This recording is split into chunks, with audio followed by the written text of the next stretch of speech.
आगाज में सवाल ये कि दुनिया की सुपर पावर का अगला सदर कौन होगा, कैमला या ट्रंप? फैसले की घड़ी आ गई है। 40 से जायद रियासतों में पोलिंग जारी है। डोनाल्ड ट्रंप और कैमला हैरिस में कांटे का मुकाबला है। 7 स्विंग रियासतों को जंग का मैदान करार दे दिया गया। 24 करोड़ से जायद रजिस्टर्ड वोटर्स में से तकरीबन 8 करोड़ पहले ही वोट डाल चुके हैं। सदर बनने के लिए किसी भी उम्मीदवार को 270 इलेक्टोरल वोट हासिल करना होंगे। वाशिंगटन डीसी समेत अमेरिका भर में सदारती इंतखाब के लिए वोटिंग जारी है। पोलिंग स्टेशन के बाहर वोटर्स की कतारें लगी हुई हैं। टर्न आउट ज्यादा रहने का इम्कान है। सिक्योरिटी के भी सख्त इंतजाम किए गए हैं। बुलंद इमारतों पर स्नाइपर्स तैनात हैं। मजीद बता रहे हैं वाशिंगटन डीसी से ARY न्यूज़ के ब्यूरो चीफ जहांजेब अली। मैं वाशिंगटन डीसी में मौजूद हूँ और आप मेरे देख सकते हैं मेरे उपब के अंदर ही बिल्कुल एक वोटिंग स्टेशन है, पोलिंग स्टेशन है, जहाँ पर लोग अपने वोट कास्ट करने आ रहे हैं। सुबह 7 बजे वोटिंग का सिलसिला यहाँ पर शुरू हो गया था। नेक टू नेक मुकाबला है डोनाल्ड ट्रंप और कमला हैरिस के दरमियान। और वाशिंगटन डीसी में शाम 7 बजे तक जो है आप वोट डाल सकते हैं यहाँ पर, और 8 बजे तक भी अगर आप लाइन में मौजूद हो तो आपको वोट डालने की इजाज़त होगी। टर्न आउट बहुत ज़्यादा है। मैं तकरीबन पिछले 1 घंटे से यहाँ पर इस पोलिंग स्टेशन के बाहर मौजूद हूँ और लोगों की लंबी कतारें लगी हुई हैं।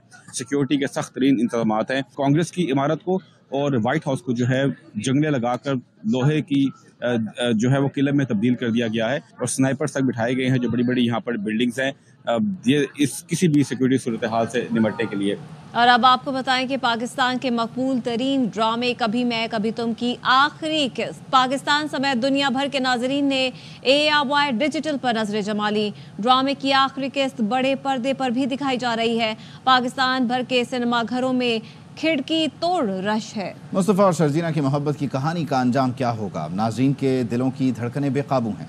ड्रामे की पूरी कास्ट कराची के सिनेमा घर में मौजूद है। शोबिज़ स्टार्स भी बड़ी तादाद में उमड़ आए हैं। ड्रामे की कास्ट और ड्रामा नगार फरहत इश्तियाक से गुफ्तगू की है ARY न्यूज़ की नुमाइंदा रुबीना अलवी ने।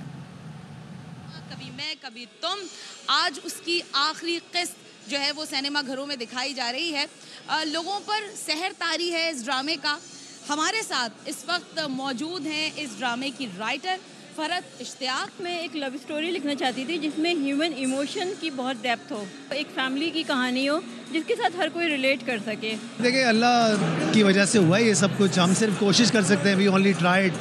तो मैं ज़रा अल्लाह का बहुत फेवरेट आदमी हूँ, तो मुझे हर दिहाई में ना 20 साल की उम्र में कुछ, 30 साल की उम्र में कुछ, मैं भी 40 साल का हुआ हूँ, तो ये 40 साल का तोहफा है। बाकी अब 50वें तक का वेट करेंगे कुछ। हैप्पी एंडिंग है या नहीं है ये पता नहीं जाने वाला। ये 1 बिलियन का जो व्यूज़ जो हमारे ड्रामे को आए, ये उनकी वजह से है क्योंकि वो बहुत ज़्यादा देखते हैं। बिल्कुल, हमारे तो ड्रामा को बहुत पसंद किया। और जहाँ तक देखें ना, एक खातून जो है वो सोशल मीडिया पे उनकी वीडियो वायरल हुई है जिसमें वो कहती है कि मैं इस ड्रामे के प्रोड्यूसर और डायरेक्टर को कह रही हूँ कि अगर शर्जीना को कुछ हुआ तो मैं हिंदुस्तान से आके पाकिस्तान में नहीं छोड़ूंगा। कभी मैं कभी तुम के डायरेक्टर बदर मौजूद हैं। इसमें कोई शक नहीं है, बहुत अच्छी कास्ट थी और बहुत टैलेंटेड एक्टर्स थे। उन्होंने बहुत अच्छा टाइम दिया और बहुत अच्छा परफॉर्म किया। उन्होंने मेरी एक्सपेक्टेशन से ज़्यादा किया। उन्होंने देखा जाए तो हर जगह इसी का चर्चा है, इसी के बारे में बात है कि भाई शर्जीना जो है वो बीमार हो गई, शर्जीना ये हो गई, मुस्तफ़ा से लड़ाई हो गई, अलहदा हो गए, जुदाई हो गई। अब भाई जो क्लाइमेक्स होगा उसी में इस बात का नतीजा, इस ड्रामे का नतीजा निकलेगा कि लोगों की जो कयास आराइयाँ हैं वो दुरुस्त साबित हुई या फिर गलत साबित हुई। कभी मैं कभी तुम ड्रामा की आखिरी किस्त कराची के बाद लाहौर के क्यू सिनेमा में भी देखने के लिए खवातीन मर्दों हज़रात की बड़ी तादाद मौजूद है। मदाओं की जानिब से शर्जीना और मुस्तफ़ा की जोड़ी को खूब सराहा जा रहा है। मज़ीद बता रही हैं सिद्रा कयास। जी बिल्कुल, ARY का ड्रामा कभी मैं कभी तुम, इसकी आखिरी किस्त का शहरियों को बेताबी से इंतज़ार था। और इस वक्त मैं लाहौर के एक बड़े सिनेमा में मौजूद हूँ जहाँ पे शायकीन की बड़ी तादाद जो है इसकी आखिरी किस्त देखने के लिए आई है। शायकीन का ये भी कहना था कि वो एक हैप्पी एंडिंग जो है वो इस ड्रामे की चाह रहे हैं और कुछ लोगों ने इसके नेक्स्ट सीज़न की भी डिमांड की। तो अभी कुछ सस्पेंस जो हैं वो इस ड्रामे के अभी बाकी हैं कि एंडिंग क्या होगी। अभी जब लोग ये ड्रामा देख कर आएँगे तो फिर उनसे उनके ख्यालात जानेंगे कि क्या वो इस एंडिंग से खुश हैं या क्या एंडिंग वो खुद से चाह रहे थे। जी, मुल्क भर में लोगों के दिल की धड़कन बन जाने वाला ड्रामा कभी मैं कभी तुम, शहरियों ने मुल्क भर के सिनेमा घरों का रुख कर लिया। शहरियों का कहना है ड्रामे को खुशी खुशी ख़त्म किया जाए, मुस्तफ़ा और शर्जीना में सुलह हो जाए। मेरी फेवरेट कैरेक्टर तो शर्जीना थी तो मैं तो यही होप करती हूँ कि अच्छी एंडिंग होनी चाहिए। हर जगह ये दिख रहा है मुस्तफ़ा एंड में वो गिर रहा है और पता नहीं सीढ़ियों से क्या सीन है, आई डोंट नो, लेकिन होपफुली मेरे ख्याल से तो यही होगा कि मुस्तफ़ा की डेथ हो जाएगी। मैं तो चाहती हूँ कि दोनों खुशी खुशी साथ हो जाए, मुस्तफ़ा और शर्जीना, और अगर कोई मर गया तो फिर बड़ा मसला हो जाएगा। इस ड्रामे की सबसे अच्छी बात यही है that it's very natural. Adeel के फेस पे जब केक मारा था वो सीन मुझे बहुत अच्छा लगा था। कल से वेट कर रहे हैं इस ड्रामे का और हमें काफ़ी अच्छा लगता है ये ड्रामा। वो बाहर ना आए जेल से उसका बड़ा भाई और मुस्तफ़ा को माफ़ कर दे उसकी wife. We want a happy ending but hurt के फहद की डेथ हो जाएगी और बहुत अफसोस होगा। We don't want that thing. Fahad Mustafa का ये पहला ड्रामा है और इसमें उन्होंने इतना अच्छा मतलब एक कैरेक्टर अपना दिया है और फहद मुस्तफ़ा ने बहुत ही आउटस्टैंडिंग अमेजिंग इसमें एक्टिंग की है जो कि हमें बहुत ही पसंद आई है। इसकी स्टोरी में जितने ट्विस्ट और टर्न्स थे उसी की वजह से हम एंडिंग सिनेमा में देखने पे मजबूर हो गए। मैं ये कहूँगी कि ये मेरा बहुत अच्छा लगता है मुझे ड्रामा और इसकी वजह से मैं आज सेमिनार आई हूँ, वरना मैं पहले कभी भी नहीं आई। ड्रामा तो फेवरेट है और हैप्पी एंडिंग चाहिए। एंडिंग तो हैप्पी ही है, जो माइंड में कि हैप्पी एंडिंग होनी चाहिए और ओवरऑल बहुत अच्छा रोल प्ले किया है हानिया आमिर ने भी और फहद मुस्तफ़ा ने भी। कभी मैं कभी तुम बड़ा अच्छा ड्रामा रहा है। सिनेपैक्स में हम आए हैं देखने के लिए। एक्साइटमेंट बहुत ज़्यादा है ड्रामे को लेके क्योंकि हम एक्चुअली वैसे हम देखते नहीं पाकिस्तानी ड्रामे, लेकिन इसकी पहली एपिसोड हमें मजबूर कर दिया इसको मुकम्मल देखने पर। इसकी ओवरऑल पॉपुलैरिटी इतनी ज़्यादा है वर्ल्ड वाइड तो हम देखने पे मजबूर हो गए हैं, तो बहुत अच्छा है। मैं चाहती हूँ कि हैप्पी एंडिंग ही हो। कभी मैं कभी तुम बहुत अच्छा ड्रामा है और मैं चाहती हूँ कि इसकी हैप्पी एंडिंग ही होनी चाहिए। और बहुत इम्प्रेसिव ड्रामा, हम सारी फैमिली देखने के लिए आए हैं। खबर यह है कि जुडिशल कमीशन ऑफ पाकिस्तान ने सुप्रीम कोर्ट का 7 रुकनी आईनी बेंच बना दिया। सरबराह जस्टिस अमीनुद्दीन खान होंगे। सुप्रीम कोर्ट के जारी एलामिये के मुताबिक चीफ जस्टिस याहिया आफरीदी की ज़ेर सदारत इजलास में 7 अरकान ने जस्टिस अमीनुद्दीन के हक में वोट दिया। चीफ जस्टिस याहिया आफरीदी समेत 5 जजों ने मुखालिफत की। सुप्रीम कोर्ट के 2 सीनियर जजों ने 26वीं तरमीम के खिलाफ केस फुल कोर्ट में इसी हफ्ते लगाने का मुतालबा कर दिया। जस्टिस मंसूर अली शाह और जस्टिस मुनीब अख्तर ने चीफ जस्टिस याहिया आफरीदी को खत लिख दिया। दोनों सीनियर जजों ने लिखा, 31 अक्टूबर की कमेटी मीटिंग में फैसला हुआ था तरमीम का केस 4 नवंबर को फुल कोर्ट में लगाया जाएगा, लेकिन कॉस्ट लिस्ट जारी नहीं की गई। खत में मुतालबा किया गया इसी हफ्ते तरमीम के खिलाफ दरख्वास्तें फुल कोर्ट के सामने लगाई जाएं। आर्मी चीफ, नेवल चीफ और सरबराह पाक फ़ज़ाइया की मुद्दत मुलाजमत 3 से बढ़ाकर 5 साल कर दी गई। Army act 1952, Pakistan navy act और एयरफोर्स एक्ट समेत पार्लियामेंट से मंजूर तमाम 6 बिलों का गज़ेट नोटिफिकेशन जारी कर दिया गया। सुप्रीम कोर्ट के जजों की तादाद 17 से बढ़ाकर 34, इस्लामाबाद हाई कोर्ट में जजों की तादाद 9 से बढ़ाकर 12 की जाएगी। सुप्रीम कोर्ट में बेंचों की तश्कील के लिए जजेस कमेटी में तब्दीली कर दी गई है। चीफ जस्टिस, सीनियर तरीन जज और आईनी बेंच के सरबराह कमेटी का हिस्सा होंगे। गज़ेट नोटिफिकेशन के बाद कवानीन फौरी नाफिज हो गए। कल डंडे के जोर पर कानून साजी हुई। अपोजिशन लीडर उमर अयूब का कौमी असम्बली में इजहार ख्याल। कहा, ऐवान में वजीरों से लेकर वजीर आज़म तक सब लाइन हाजिर थे, लेकिन आज असम्बली खाली पड़ी है। जिस तरह से कानून साजी की गई ये शर्मनाक है। आज यहाँ पे गवर्नमेंट बेंचेस के हालात देख लें। कल क्योंकि डंडा और चुरलू चला हुआ था तो यहाँ पे टकी के साथ सारे के सारे जितने मिनिस्टर्स थे और प्राइम मिनिस्टर यहाँ पे लाइन हाजिर था। कल जनाब स्पीकर जिस अनड्यू हेस्ट के साथ लेजिस्लेशन इस हाउस में हुई है, शर्मनाक वाकया हुआ है कल। We reject this government. जनाब स्पीकर, सच कड़वा होता है। आप अल्फाज का चुनाव काइंडली ऐसा रखें जो माहौल जो है बेहतर रहे। पीपल्स पार्टी के सीनियर रहनुमा और साबिक चेयरमैन सेनेट रज़ा रब्बानी का कहना है, गुज़श्ता रोज़ पार्लियामेंट की तारीख का स्याह दिन था। हुकूमत ने रूल्स मुअत्तल करके अहम कानून साजी की। अहम तरमीमी बिल पहले मुताल्लिका कमेटियों को भेजे जाने चाहिए थे। कायमा कमेटियों में गौर के बाद ऐवान में बिल पेश करना चाहिए था। वादों से मुकरने और मुशावरत से फरार पर बिलावल भुट्टो हुकूमत से नाराज़। पीपल्स पार्टी के चेयरमैन ने गुज़श्ता हफ्ते जुडिशल कमीशन से अपना नाम एहतजाजन वापस ले लिया था। उन्होंने कहा कि हुकूमत ने जुडिशल कमेटी में मसावी नुमाइंदगी का वादा पूरा नहीं किया। ज़राए ने बताया कि हुकूमत के साथ पीपी के मुस्तकबिल का फैसला पार्टी की सेंट्रल एग्जीक्यूटिव कमेटी करेगी। बिलावल भुट्टो वतन वापसी पर इजलास बुलाएंगे जिसमें अहम फैसले किए जाएंगे। बानी पीटीआई इसी माह बाहर आ जाएंगे। हुकूमत के दिन गिने जा चुके, ये कुछ भी कर लें जल्द भागते नजर आएंगे। पीटीआई रहनुमा लतीफ़ खोसा कहते हैं किसी भी इदारे में एक्सटेंशन नहीं होनी चाहिए।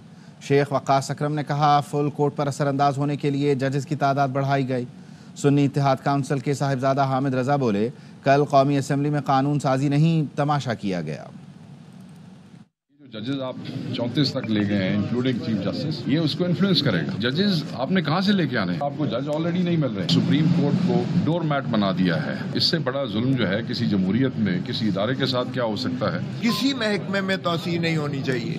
एक्सटेंशन जो है उस महकमे को डबो देता है, उसको नुकसान पहुँचाता है। ये जो मर्जी कर लें, इनके दिन गिने जा चुके हैं, एक एक करके सारे जा रहे हैं। ये जल्दी भागते हुए नजर आएंगे। अवाम इनके पीछे होगी, अगर चले भी गए तो हम इनको वापस लेके आएंगे, इनसे एक एक पाई का हिसाब लेंगे। जिस तरीके से बिल लाए गए हैं तो पूरी कौम ने देखे हैं, वो एक लेजिस्लेशन नहीं थी, वो एक तमाशा था। तमाशे की एक सूरत थी। आपने 15-16 मिनट के अंदर 5-6 बिल ले आए, आपने असम्बली की कार्रवाई को बुलडोज कर दिया। आज पॉलिटिकल कमेटी की मीटिंग भी है, अब इसके ऊपर लाएअमल बनाएंगे भी इंशाल्लाह। आज हम अनाउंस करेंगे। जिसके पास अवाम की ताकत हो ना, उसे क्रश कोई नहीं कर सकता। इमरान खान ऐसे क्रश होने वाला नहीं है। स्पीकर कौमी असम्बली से पीटीआई के वफ्द की मुलाकात, चेयरमैन पब्लिक अकाउंट कमेटी के मामले पर डेडलॉक बरकरार। पीटीआई ने हुकूमत को पैनल भेजने से इनकार कर दिया। स्पीकर कौमी असम्बली अयाज सादिक से चेयरमैन पीटीआई बैरिस्टर गौहर की क़यादत में वफ्द ने मुलाकात की, जिसमें चेयरमैन पीएसी के तकर्रुर पर मुशावरत की गई। हुकूमत ने चेयरमैन पीएसी के लिए पैनल भेजने पर इसरार किया तो पीटीआई के शेख वक्कास अकरम को चेयरमैन पीएसी मुकर्रर करने पर बज़िद रही। JUI के अमीर मौलाना फजलुर रहमान से असद कैसर की क़यादत में पीटीआई वफ्द की मुलाकात हुई। पार्लियामेंट हाउस में होने वाली कानून साजी पर मुशावरत की गई। इस्लामाबाद में होने वाली मुलाकात में सेनेटर मौलाना अब्दुल वासे, अल्लामा राशिद महमूद, अखुनज़ादा हुसैन मौजूद थे। JUI तर्जुमान असलम गौरी और PTI के अखुनज़ादा हुसैन यूसुफजई ने मीडिया से गुफ्तगू में बताया, मौलाना फजलुर रहमान ने बानी PTI की रिहाई का मुतालबा किया है। हम मुश्तरका मुज़ाहमत की तरफ बढ़ेंगे। तर्जुमान JUI ने कहा, हुकूमत अपोजिशन को तहरीक चलाने पर मजबूर कर रही है। बानी PTI को मुसलसल जेल में रखना सवालिया निशान है। रहमान साहब चूँकि बैरून मुल्क जा रहे हैं, उनके दौरे से जब वापसी होती है तो हमारी एक और नशिस्त होगी। हम एक मुश्तरका अमली के साथ आगे बढ़ेंगे, मुश्तरका मज़ाहिमत होगी। हुकूमत खुद हमें इकट्ठा कर रही है और ख़ुद अपने ख़िलाफ़ तहरीक चलाने पर मजबूर कर रही है। हमारे दरमियान में कमेटियाँ मौजूद हैं, हम रवाबत को बढ़ाएंगे और आइंदा आने वाली एक एक लम्हे पे हमारी नज़र है। वज़ीर आज़म शहबाज शरीफ ने कहा है कि गज़ा में फौरी तौर पर जंगबंदी की जाए, बिला रोक टोक इंसानी इमदाद की फराहमी यकीनी बनाई जाए। इस्लामाबाद में ईरानी वज़ीर ख़ारजा सैयद अब्बास इराक़ची से मुलाकात के दौरान वज़ीर आज़म ने ईरान पर 26 अक्टूबर के इसराइली हमले की मज़म्मत की, ईरान की खुद मुख्तारी और इलाक़ाई सालमियत की हिमायत का इयादा किया। सुप्रीम लीडर आयतुल्लाह ख़ामनेई सदर मसूद पेज़ेश्कियान के लिए नेक ख्वाहिशात का इज़हार किया और पाक ईरान बरादराना ताल्लुकात को मज़ीद मुस्तहकम करने का आज़म दोहराया। ईरानी वज़ीर ख़ारजा ने पाकिस्तान के उसूली मौक़िफ़ पर वज़ीर आज़म का शुक्रिया अदा किया। ईरानी वज़ीर ख़ारजा दफ्तर ख़ारजा भी पहुँचे, नायब वज़ीर आज़म और वज़ीर ख़ारजा इसहाक़ डार से भी मुलाकात की। अपडेट करें आपको कि अमरीकी सदारती उम्मीदवार डोनाल्ड ट्रंप इस वक्त वोट करने के लिए पहुंच चुके हैं। अपना वोट कास्ट करने के लिए फ्लोरिडा में मौजूद हैं। पाम बीच में उन्होंने अपना वोट कास्ट किया है और अपनी साहबजादी के साथ वो यहाँ आए हैं और उन्होंने अपना वोट कास्ट कर दिया है। डोनाल्ड ट्रंप का मुकाबला कैमला हैरिस से है। डोनाल्ड ट्रंप जीत का दावा कर रहे हैं, अलबत्ता कैमला हैरिस ने कहा है कि ट्रंप के जीत के दावों पर कान न धरा जाए। आज के रोज़ अमरीकी अवाम निकलें और अपने वोट की ताकत से नफ़रत की सियासत को दफन कर दें, इस सफ़े को पलट दें। एक दिहाई पर मुहित जो ये नफ़रत की सियासत का बाब है, इसे बंद कर दिया जाए। जबकि दोनों ही तरफ से एक दूसरे पर तनकीद भी हो रही है। इवानका ट्रंप के साथ आप डोनाल्ड ट्रंप को देख सकते हैं और डोनाल्ड ट्रंप ने पाम बीच फ्लोरिडा में अपना वोट कास्ट कर दिया है। मेलानिया ट्रंप के साथ, अपनी अहलिया के साथ डोनाल्ड ट्रंप यहाँ पर मौजूद हैं और डोनाल्ड ट्रंप ने अपना वोट पाम बीच फ्लोरिडा में कास्ट कर दिया है। और इस तरह से ये जो मरहला है अमरीकी सदारती इंतखाब का, वो तेज़ी से आगे बढ़ रहा है। पोस्टल बैलेट पे भी लोगों ने बड़ी तादाद में इस बार वोट डाला है। तकरीबन 7 करोड़ से ज़ायद लोगों ने पोस्टल बैलेट का इंतखाब किया और जो अर्ली वोटिंग है उसका वो हिस्सा रहे। जबकि डोनाल्ड ट्रंप जो हैं उन्होंने आज वोट कास्ट किया है पाम बीच फ्लोरिडा में और बाइडन ने भी पोस्टल बैलेट के ज़रिए, अर्ली वोटिंग के ज़रिए ही अपना वोट कास्ट किया था।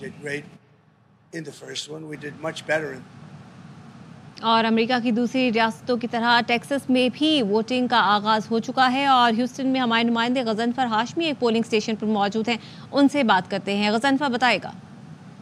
रियासत टेक्सास के शहर ह्यूस्टन की फोर्ट बेंड काउंटी के एक पोलिंग स्टेशन पर मौजूद हूँ, जहां पर सुबह 7 बजे से पोलिंग का आगाज हो गया है। रात भर से बारिश हो रही है और अभी तक टर्न आउट जो है वो उस कदर नहीं है जितना कि उम्मीद की जा रही थी। बारिश थम चुकी है, उम्मीद की जा रही है कि थोड़ी देर में ये सिलसिला शुरू दोबारा हो जाएगा। आज यहाँ पे कोई पब्लिक हॉलिडे भी नहीं है, तो लोग दफ्तर जाते हुए प्रेफर कर रहे हैं कि यहाँ वोट डाला जाए। टेक्सास और ह्यूस्टन की जो मुसलमान और पाकिस्तानी कम्युनिटी है, उसका रुझान जो है वो डोनाल्ड ट्रंप की तरफ है। वो रिपब्लिकन को वोट देना चाहते हैं। उनकी जो पॉलिसीज हैं गजा और मशरक वुस्ता और जो जंग बंदी के हवाले से उनके बयानात आए हैं, वो उस पर यकीन रखते हुए उन्होंने ये फैसला किया है कि रिपब्लिकन को वोट देंगे।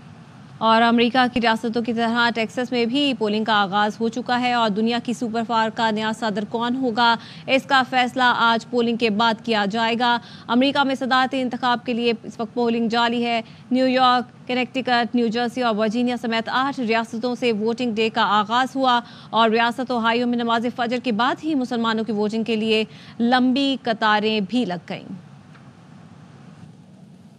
अमरीकी सदारती इंतखाब में जीत दोनों उम्मीदवारों के लिए तारीखी होगी। कैमला हैरिस अगर जीती तो अमरीका की तारीख में न सिर्फ पहली खातून सदर होंगी, बल्कि पहली स्याफाम खातून सदर भी बन जाएंगी। डोनाल्ड ट्रंप जीतने की सूरत में अमरीकी तारीख के पहले सदा याफ्ता सदर बनेंगे। गैर मुसलसल तौर पर सदारती इंतखाब जीतने वाले दूसरे उम्मीदवार हो जाएंगे।